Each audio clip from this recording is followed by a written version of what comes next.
Yeah, I even put the Carillon on last week. Hey, Dee Dee, nice to see you again. So people who don't ever come anymore never get to hear the Carillon. That's a pretty amazing thing. What do you got for prelude, Lloyd?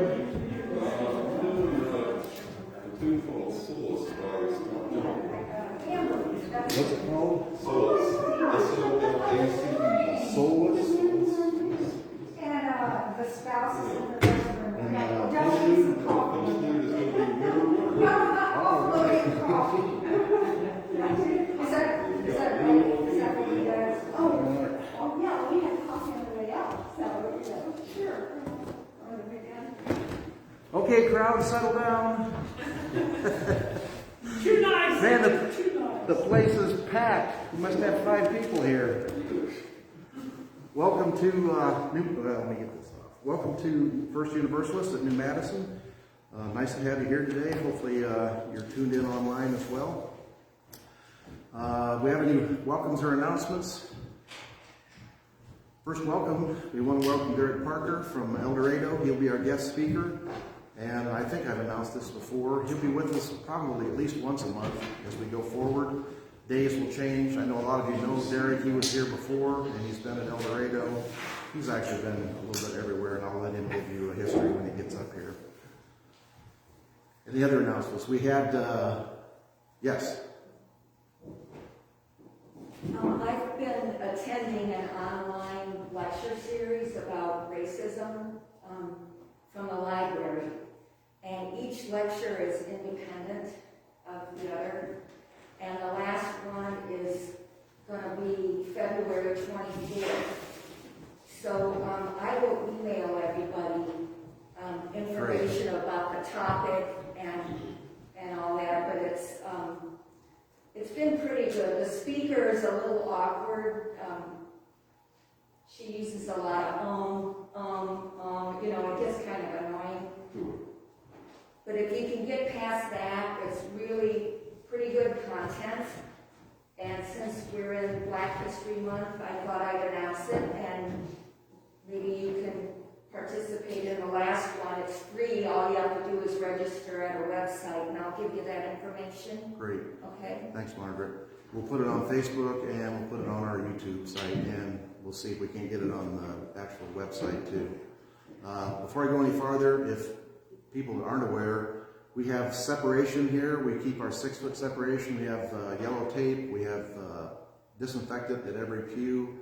All the books, all the hymnals, everything is disinfected ahead of time. We still want you to wear your masks. If you're willing, if you want to come, and you're more than welcome to come, you just have to abide by the conditions because we want to keep everybody safe. The virus is still spreading with the new variants that are coming. So hopefully you can get your shots. Okay. Anything else? Oh, board meeting we didn't have, which we skip occasionally when there's not much business, and if we do, it's a call-in. You're all invited. So we'll see what's coming up for next month, and we'll let you know ahead of time. Our welcome is by, anybody know what the theme is today? No. Yellowstone in winter. So you're going to see everything will be Yellowstone in winter, every one of the slides. Let's do it. And buffalo, you can't have Yellowstone without buffalo, and buffalo covered with snow is a pretty interesting picture. Okay, the welcome is by Monica Jacobson Tennyson. Welcome. What you bring, who you are, enriches us all. We say welcome to your joy, your hope, your pride.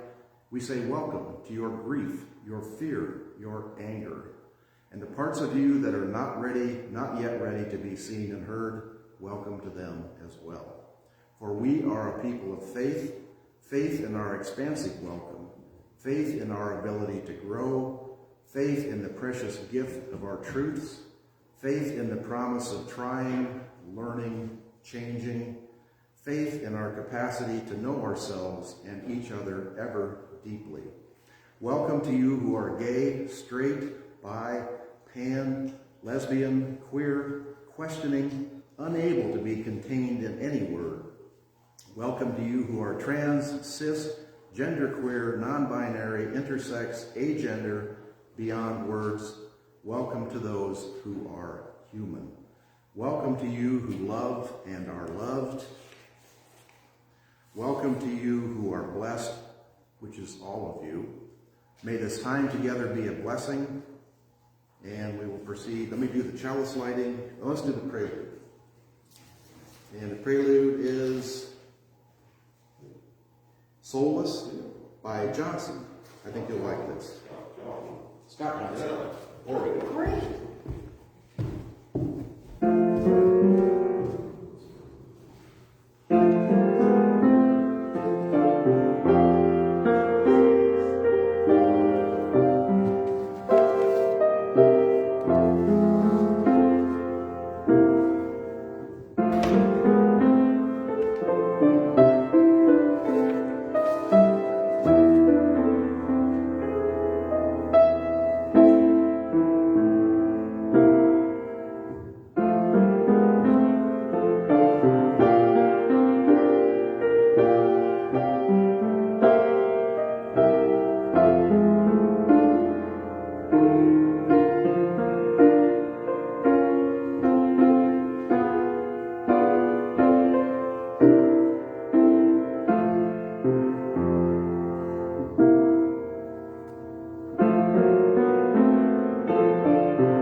And seldom is there a better blessing than music, and live music is the best blessing of all.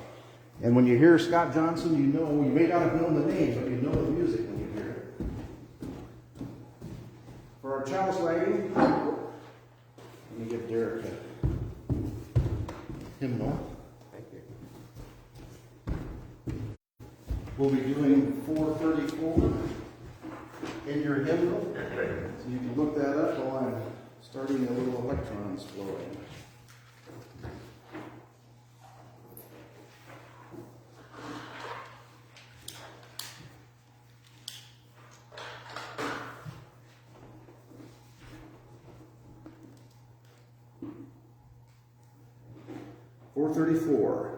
May we be reminded here of our highest aspirations and inspired to bring our gifts of love and service to the altar of humanity.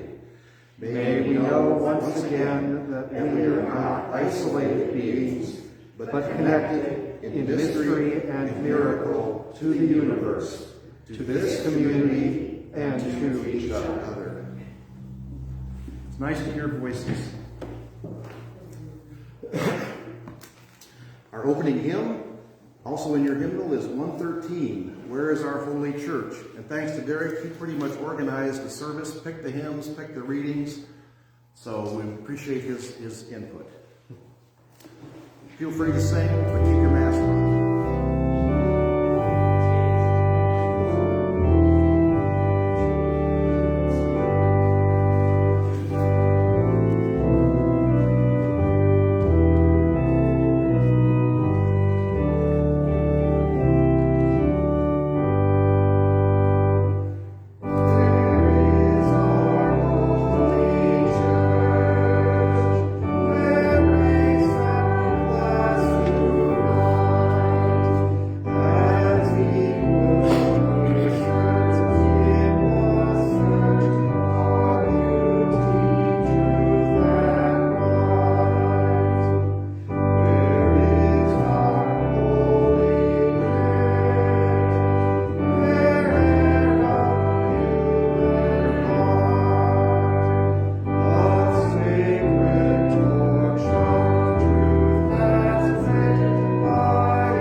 And I can't tell you how wonderful it is to hear voices in the church.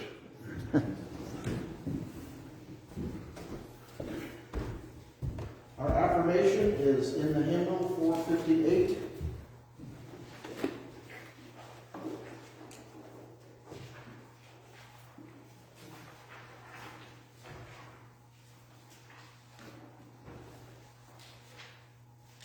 And this slide is one of the many geysers at anybody who's been to Yellowstone. It's a pretty amazing sight, even in the summertime, but it's even more amazing in the winter if you get a chance to go then. Plus, it's not nearly as crowded.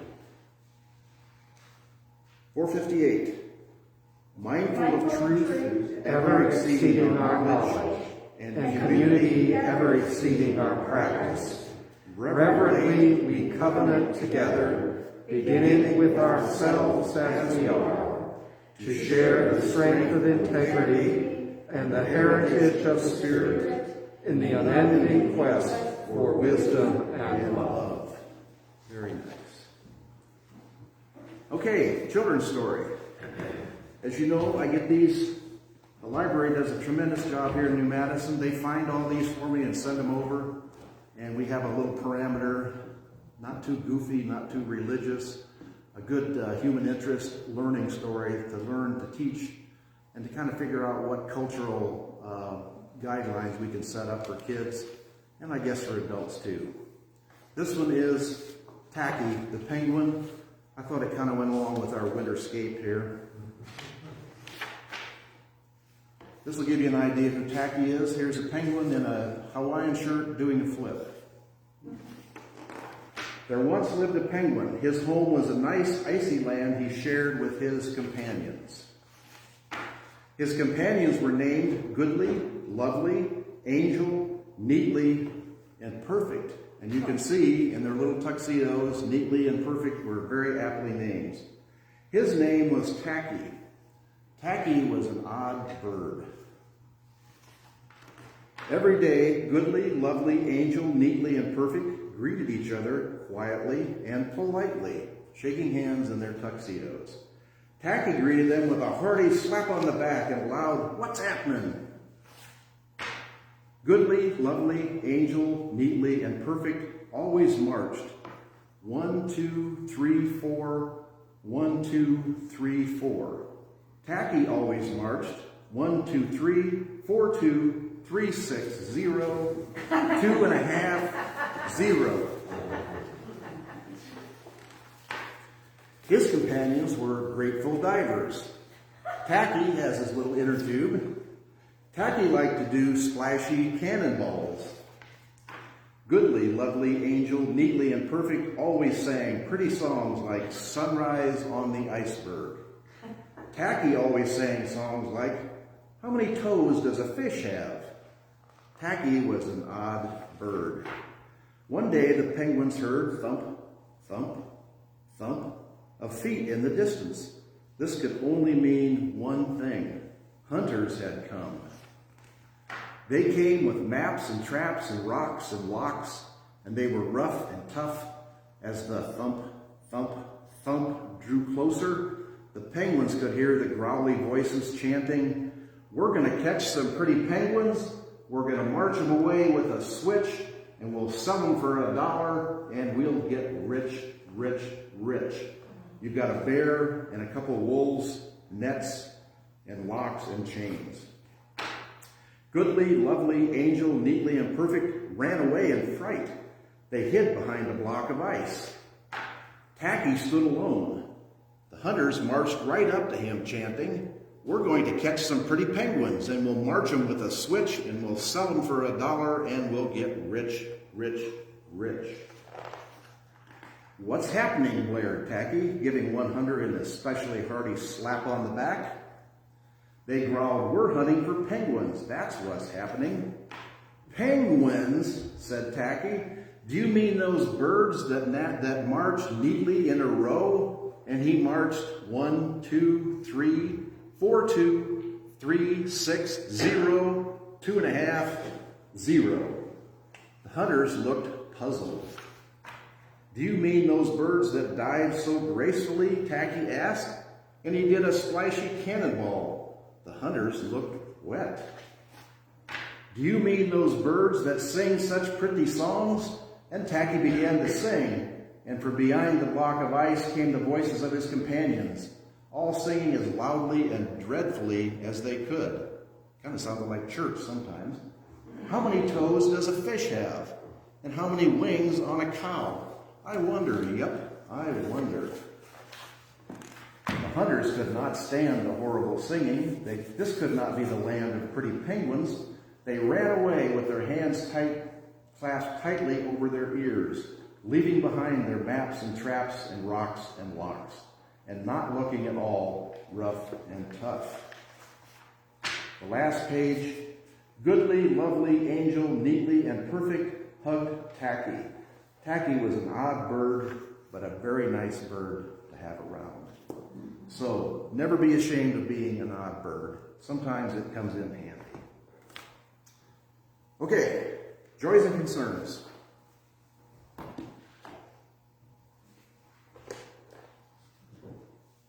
Yes?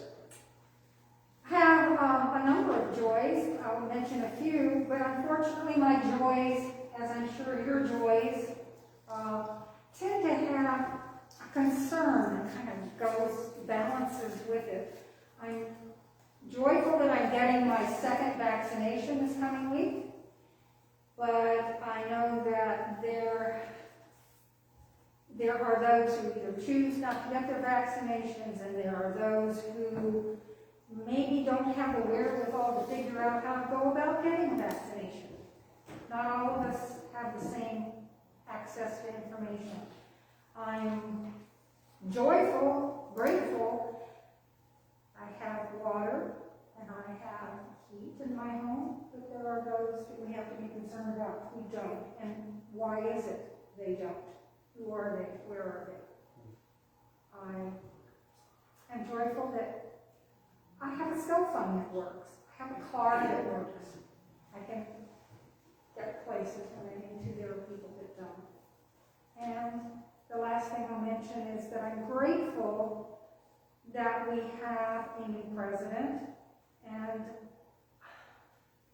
I have a concern for all the difficulties that our new president, Biden, is going to have coming now, coming all during his term. Difficult problems to deal with, and some joys and concerns. I think we all support in that.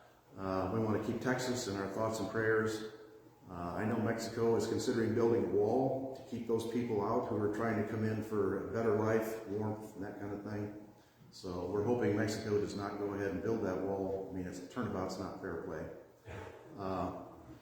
The people in Texas, they are suffering. No heat, no light, no water, pretty much everything you can imagine that you need for life, and then freezing temperatures, the pipes are breaking. There are people here, I think, in Darke County are sending water. I think by the time the water gets there, the water will be turned back on again. So what they need more is support. The president has declared it a disaster area. They didn't have to vote for him. They didn't have to sing his praises. He can declare it a disaster area because it's the right thing to do. And we're suffering here with snow deeper than we've had for a long time. So if you have neighbors who need to be shoveled out, help them out. If you can't find anybody, call us or let us know, and we will find somebody to help shovel them out. Or any other needs that someone has. We are here to help. Mike? I have a couple of sorrow announcing, you may have seen in the newspaper that Dr. David Snyder, who actually attended and graduated from New Madison, a classmate of mine, he passed away. And he was a veterinarian in graduate of Ohio State's medical school, veterinarian school, I should say. And for about 29 years before health prevented him continuing his practice there. So let's remember David. And I have a concern, I have a friend who's facing some serious medical problems, probably surgery. And I would like a candle for my friend Tom as well. Okay, a candle for David and a candle for Tom. Maybe. Also, Dee Dee mentioned that everybody, or hopefully everybody's getting their second shot. If you have trouble getting and it's complicated, you either have to call, or you have to go online. If anybody has trouble getting an appointment, please let us know. We were more than happy to help with that. We've got people who are adept at getting appointments online. You can go to Darke County, you can go to Preble County, you can actually go to Miami County. They all have, actually you can go to New Carlisle is taking anybody from any county. So if you have problems getting an appointment and you want to get an appointment, let us know and we will help you do that. Anything else? Okay, we light one final candle for those hopes, desires, dreams, fears, rage, all those things that you keep inside and feel unable to share. You're more than welcome to share them if you want, and we will help you carry the burden. Okay. Message. Secular Rise by the Reverend Pastor Derek Parker. We welcome Derek to be with us. And I think we're all set. No microphone, so speak up.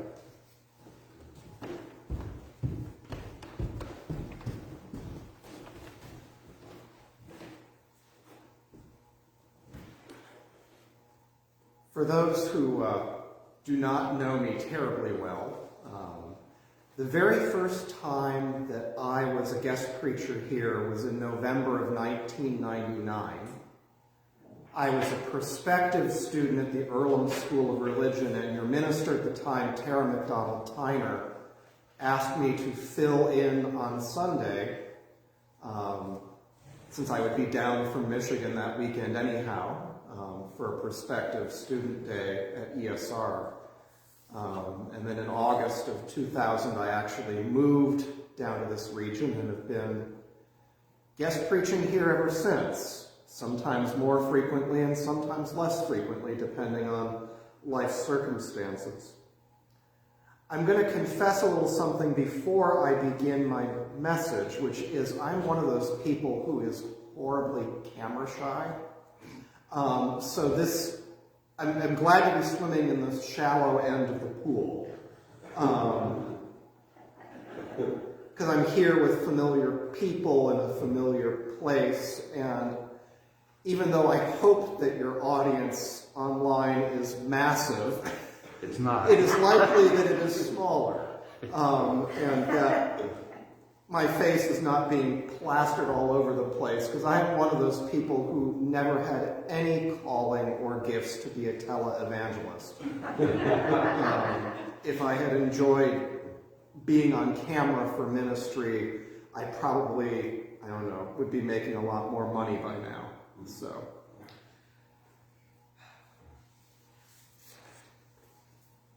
So here is our message for this morning. I'm going to try to put it down without messing up the little computer.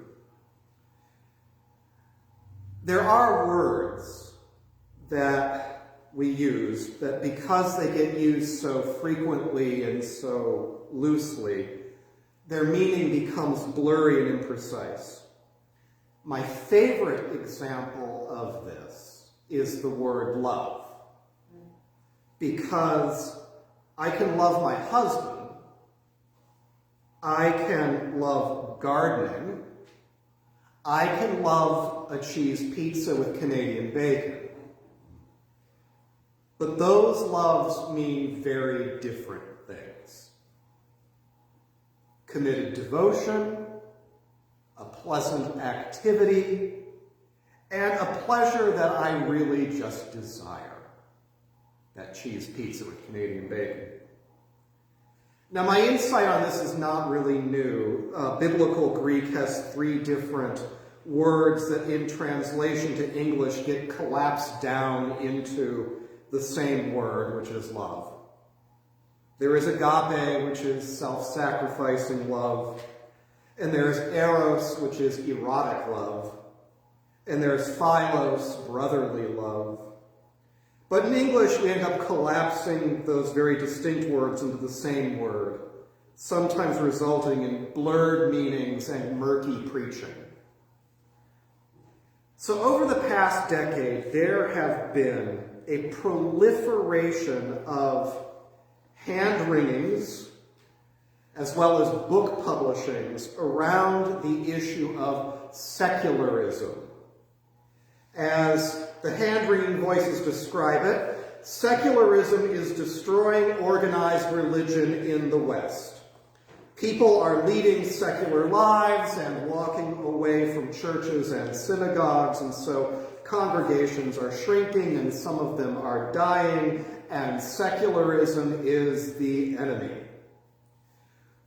Which is not completely right or completely wrong. The reality is more complicated than simply labeling it right or wrong, good or evil. We are in the midst of a generational shift where increasing numbers of people are just not affiliated with any religion in particular, and others have decreased their involvement in religious organizations. There's not quite as much social pressure to do that as there used to be. And yet others are practicing as individuals at home. Think of, and I'm actually thinking of a very specific person I know, but think of a Christian who does not go to church and yet from her own home prays regularly, engages in Bible study regularly, and donates 10% of her income to faith-affiliated charities. And this is somewhat a new situation here in the Western world. What is going on in the Eastern world and the Southern Hemisphere, well, that's an interesting story, but probably for somebody other than me to preach, because it's not one that I've actually lived inside of. I have to watch it from afar. But as for us here in North America, it means fewer congregations with smaller numbers of people, depending on a smaller number of donors and volunteers, to hold together the fabric of our civilization's religious memory and spiritual practices. And as an aside, and this is a sermon for a completely different day, I am more convinced than ever that the unorganized religion around us actually depends a lot on the organized religion among us, whether they admit it or not. So yeah, secularism is supposed to be the evil that did all of this to us. But as I said, the picture is not that simple, because secularism, like love, has multiple meanings. And when we smoosh all those meanings together, we lose many important details. A scholar of religion, George Taylor, observes that the word secular has at least 3 meanings. There could be more, but has at least 3. One meaning of secular is that the institutions of government and religion are separate. This manifests as a separation of church and state in the United States, or if you're in other parts of the world, it manifests as a separation of mosque and state, for example, in some parts of the Near East. And this secularism is one that both our Unitarian and Universalist ancestors sacrificed greatly to achieve. In 1568, think about it, 1568, King John Sigismund, the Unitarian king of Transylvania, to prevent violence between Catholic, Calvinist, Lutheran, and Unitarian populations within his kingdom, issued a decree ending government control of religious bodies and their preachers. The Edict of Troda, which is the edict he put out, reads, "Therefore none of the superintendents or others shall abuse the preachers. No one shall be reviled for his religion by anyone, according to the previous statutes, and it is not permitted that anyone should threaten anyone else by imprisonment or by removal from his post for his teaching. For faith is the gift of God, and this comes from hearing, which hearing is by the word of God." In a parallel spirit, in the early 1800s, the Universalist churches in Massachusetts went to court to end the taxation of all Massachusetts residents to support the Standing Order of Massachusetts, which was the body of churches now known as Congregationalists.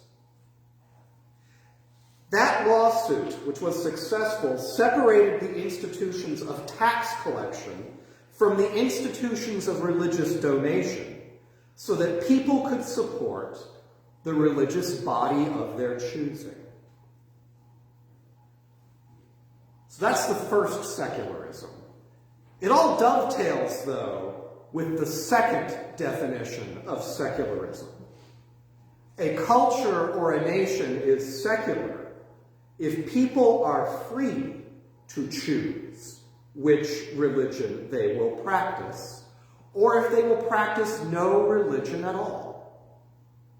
This definition goes hand in hand with the previous one, because in most instances, if the institutions of government are separate from the institutions of religion, you get increased religious choice. And we have benefited from this. Most people in churches like ours began their spiritual journeys in other places, either in other faith traditions or in no tradition at all. I started out Lutheran. I know. Down at the El Dorado Universalist Church, where I currently serve as pastor, quite a few of our members started out Methodist, or Brethren, or Lutheran, or Catholic, although some did grow up Universalist, but even they ultimately had to make the choice to stay and to participate. This secularism of choice, however, is a sword that cuts both ways. The powerful benefit it brings to churches like this is people who make an intentional choice to practice their faith. It is very hard to find people who are Unitarian Universalists simply because of force of habit, and that they grew up in our churches and thus are cultural UUs. The same way you'll sometimes hear about people who are cultural Catholics or cultural Lutherans.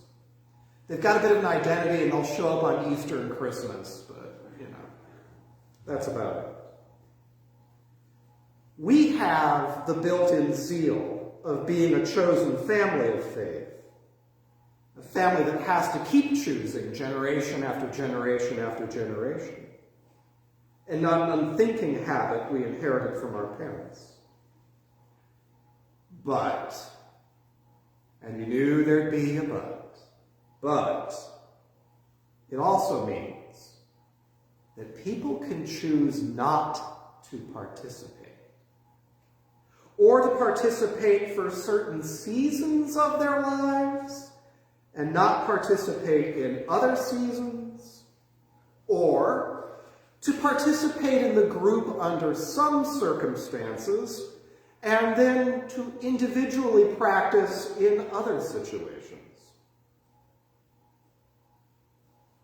Finally, George Taylor observes a third definition of secular, meaning that the practice of religion is forbidden or outlawed in certain settings.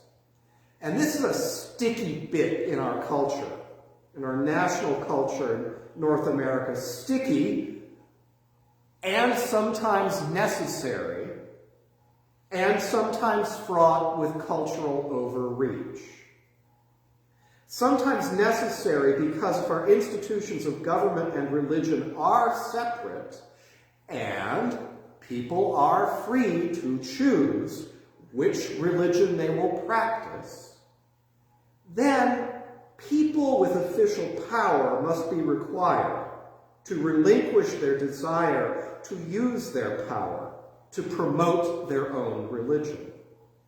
Judges cannot impose tests of religious doctrine on witnesses or plaintiffs or defendants.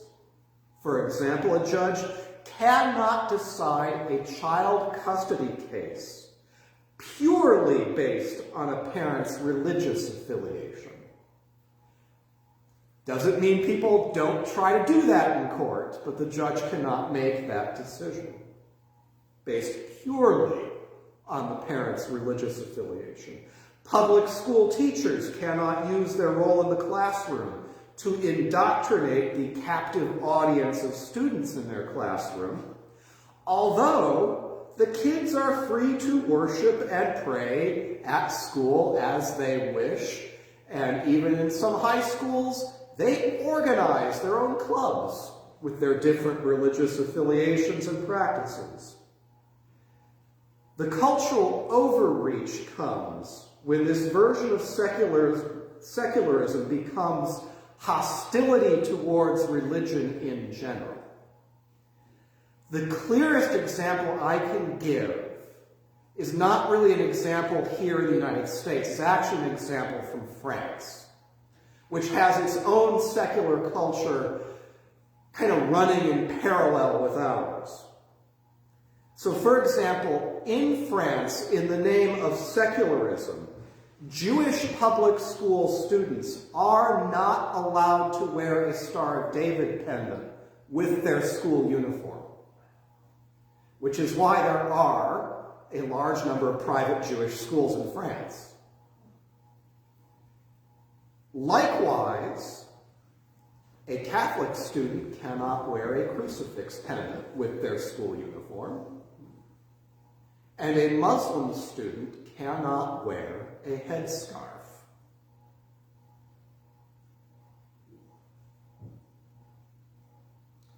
This last flavor of secularism, hostility to religion in general, is something that we too should see as problematic. something to be a little bit vigilant about where the overreach happens, where we move from being a space of choice into a space where choices are being eliminated. This should not entirely be a conservative religious concern. So we have this one word, secular, and at least 3 meanings. And where does that leave us?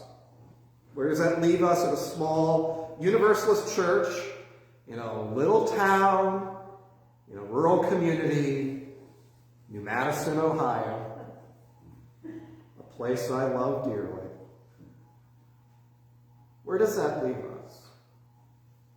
Well, if you're looking this morning for me to chart a track into your future, that's a different sermon. That'd be a big sermon for another day. Maybe it'll be the next one. But the point of my message around the word secular and its multiple meanings is that we know now, intentionally know, that we are all leading secular lives in one form or another. And it leaves us with the knowledge that this is the fruit of something our religious movement has been working towards for centuries, because, as King John Sigismund so clearly articulated, faith is not a gift of the state. It is a divine gift that we must ultimately choose to respond to from our deepest convictions. And I'd also point out that this fruit is not ours alone. It is also the result of converging work where a group as diverse as Adventists, Baptists, Jews, Quakers, Brethren, Catholics, and many others have contributed to one or more of the flavors of secularism. So it leaves us with the understanding that secularism is not an evil we must overcome. It is a shift. And it is a shift that we must make with integrity and with intention. Integrity, because we must not let secularism turn into hostility towards religion in general. This is hostility that views religion in general as something to expunge from our common cultural life. That flavor negates the freedom of choice that we value. Integrity must allow a secularism that permits multi-faith community, multi-faith world, of chosen commitments, of freely chosen commitments. Intention is also required from those of us who are part of this gathering, because ultimately religious community is what we make of it. We who choose to participate in congregations must look for what is life-giving in our religious life. We must also be the people who choose it. We must cultivate it, find what is life-giving in it, and be willing to put it out there to be shared, so that others are also free to choose it. Even when it means, under our cultural circumstances, that a small group of people are doing the cultivation work that feeds a larger group that comes and goes from our table as they choose. And I'm willing to bet that a few people will choose to join in the long-term work if we give them a chance to also make that choice. So in that spirit, I leave you with a prayer originally composed by Leslie Pennington. Fascinatingly, he was a Unitarian preacher born in nearby Spiceland, Indiana. He went on to become one of the great preachers serving in 20th century Chicago. And these are the words he prayed. Almighty God, to whom people in many varieties of living faith lift up their hearts. From the depths of need and in the greatness of hope we lift our hearts. We would be humble before our differences. We would be patient with our truths. Through all the perils of our times, we would dare to move forward with searching minds and probing hearts. Amen.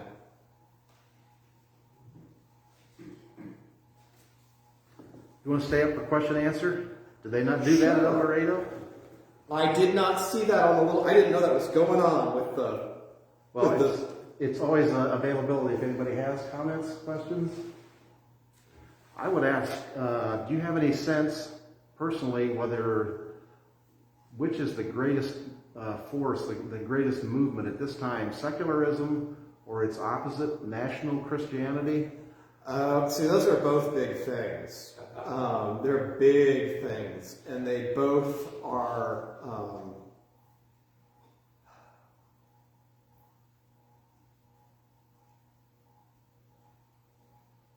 Christianity as a form of nationalism is like a dangerous, volatile thing, in my opinion. What I find very interesting is it also has bizarre you can find different religious traditions adopting nationalist stances. So, for example, there is a real problematic issue in India right now with Hindu nationalism, where in places where you have certain religious minorities, you have people's actual Indian citizenship being challenged or questioned because they don't appear on a birth registry, but they're not Hindu. Quite often they're Muslim. You can find versions of paganism that are also nationalistic. Some of the people who participated in the riot at the Capitol are practitioners of a white supremacist version of Norse religion, which I know, finding this out, horrifies a lot of pagans that I know. You can find strands of Judaism that are nationalistic, particularly in Israel, where people who do not share in the Jewish faith and are yet Israeli citizens are treated as second-class Israeli citizens. It's hard for me to say which one is the bigger. They're both active, they're both forces. Can you quantify them? No. But I think they're both things to be vigilant about in very different ways, because secularism is not entirely our enemy. I'm not sure that nationalism in any form is our friend. At some level, Unitarianism and Universalism, like a lot of other faiths, asks us to look beyond tribe and nation to a much larger human family. The reason I ask is there's a lot of, and I feel the force is with those people who identify with the previous administration and castigate our current president, who goes to church every Sunday, who expresses himself as a true religious believer, and yet because he allows for freedom of choice and various other more democratic leaning or more liberal leaning, is considered not a Christian by these people, castigated as the spawn of the devil, etc., etc. These people seem to have a really violent and forceful push behind them. The same loyalty they have to the previous president is to that same idealism, that same national Christianity, and that to me is much more fear-inspiring than secularism, which is giving everybody a choice. Yeah.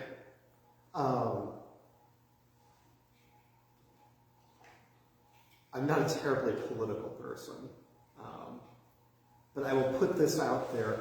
We are in a cultural circumstance that has parallels, for example, with parts of the Middle East, where you have fundamentalist nationalist elements defining religion for the entire population. And I would put out there that for a lot of these Christian nationalists, the majority of the Christians in America probably would not measure up in one way or another.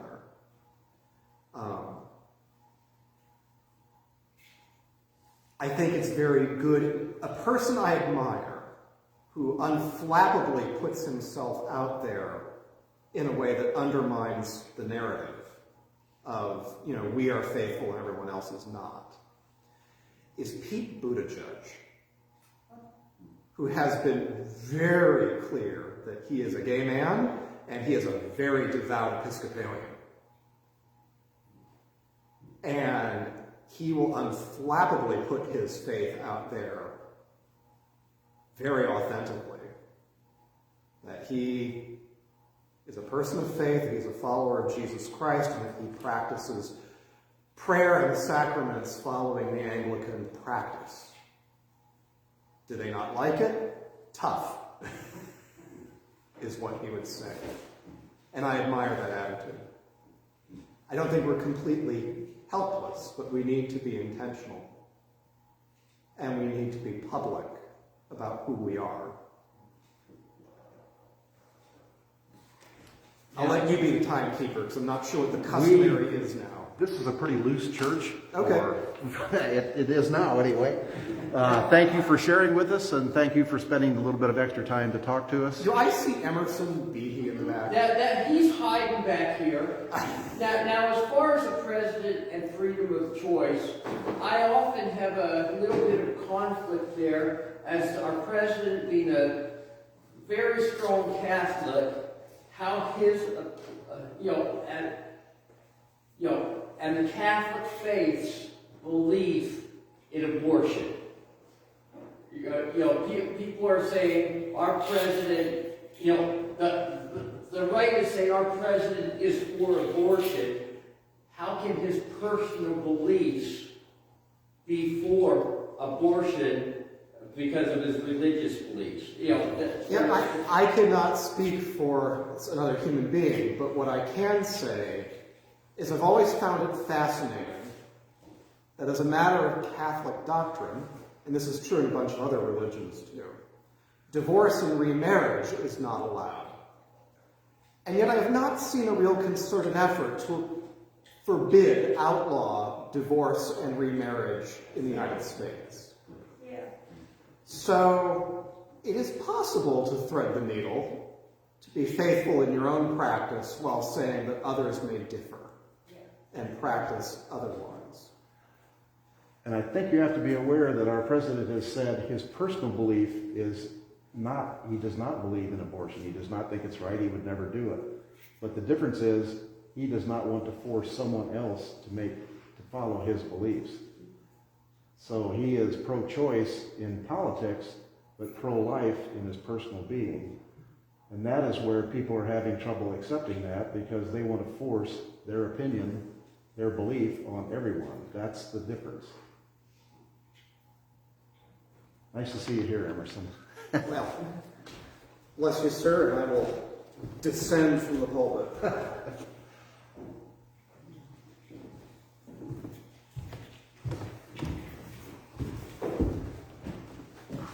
It's a joy to have you here, and I really enjoyed your message and look forward to hearing you at least once a month. Okay, offering. We Give by Kristen Collins.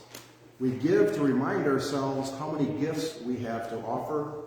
We give to remember that we are part of something bigger than ourselves. We give because we believe in music and sacred space. We give with the faith that together we have enough. As always, you're invited to put something in the plate. You're invited to take something out of the plate if you need to. Do not feel any obligation. This is just something that we do.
And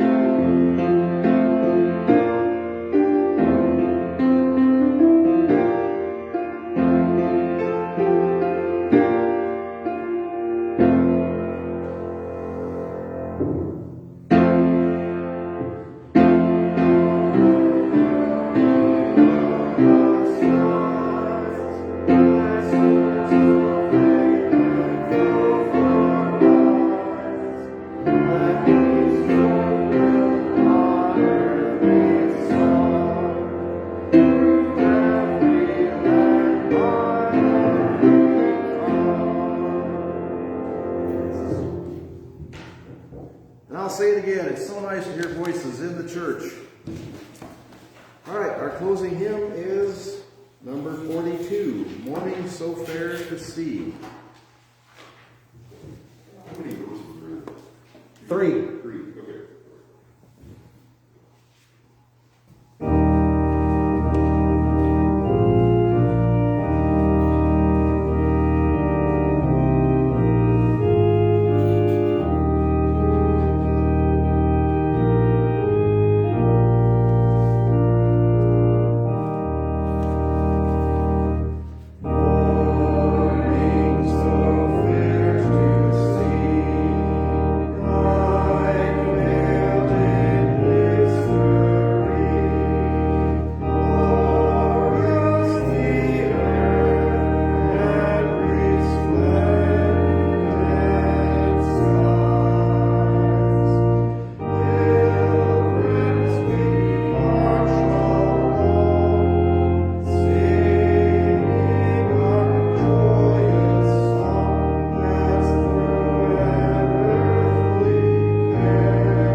Very nice.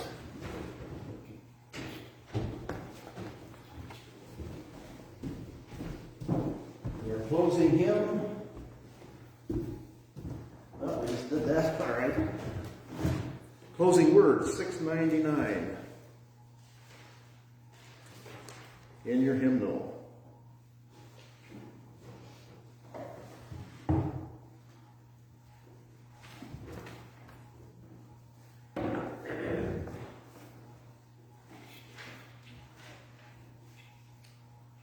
Whatsoever things are true, Whatsoever things are honorable, whatsoever things are just, whatsoever things are pure, whatsoever things are lovely, whatsoever things are of good report, if there be any virtue, and if there be any praise, think on these things.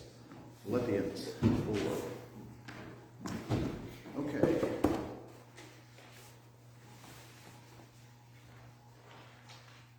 And we're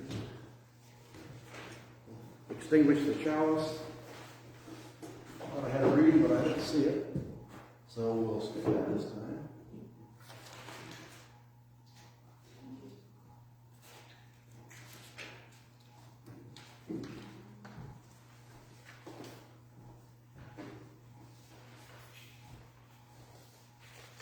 All right, postlude.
Winter Wonderland.